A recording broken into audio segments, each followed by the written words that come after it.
Hi hello అందరూ ఎలా ఉన్నారండి? బాగున్నారా? నేను కూడా బాగున్నానండి. మీరు ఎలా ఉన్నారు? ఈరోజైతే నేను ఆకు పప్పు తయారు చేస్తున్నానండి. ముందుగా ఈ ఆకు నీట్గా ఏర్పించుకోవాలి. పుచ్చులు ఏమన్నా ఉన్నాయో చూసి ఏర్పించుకొని కట్ చేసి పెట్టుకోవాలండి. తర్వాత నీట్గా కడిగి పెట్టుకునేసేయాలి. ఆకు బాగా నీట్గా కడుక్కొని కొద్దిగా కొత్తిమీర, చింతపండు కూడా కడిగి వేసుకునేస్తున్నాను. ముందుగా కందిపప్పు కడిగి పెట్టుకునేసేవాళ్ళండి. పచ్చిమిర్చి, ఎర్రగడ్డ, టమాటా నీట్గా కడిగి కట్ చేసి పెట్టుకోవాలి. ముందుగా పప్పు అయితే కడిగి పెట్టుకునేసాను.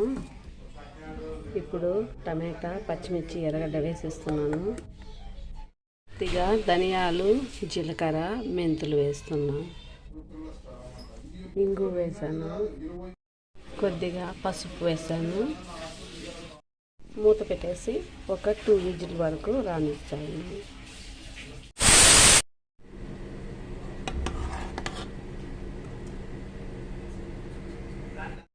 ఉడికిపోయింది. ఇప్పుడు ఆకు వేసుకునేవాళ్ళండి. ఆకు, చింతపండు ఇలా ఆకు వేసుకొని జస్ట్ ఒక విజిల్ వస్తే చాలండి. ఆకు ఉడికిపోతుంది.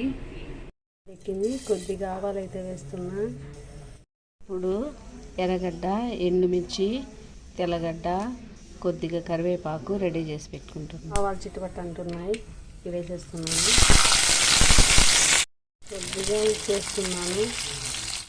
కొద్దిగా వడిమేస్తున్నాను. మీ దగ్గర లేకపోతే స్కిప్ చేసేసేయండి.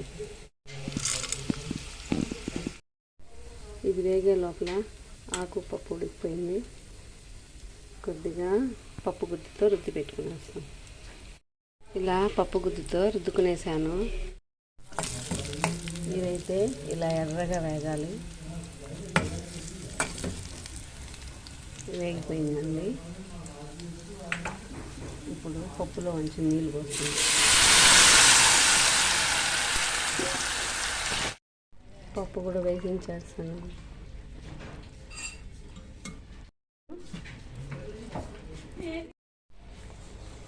అంతే రెడీ అయిపోయేసిందండి ఆకుపప్పు.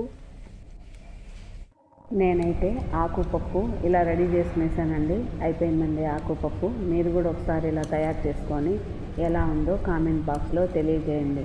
ఓకే అండి, నెక్స్ట్ వీడియోలో కలుద్దాం. Bye bye.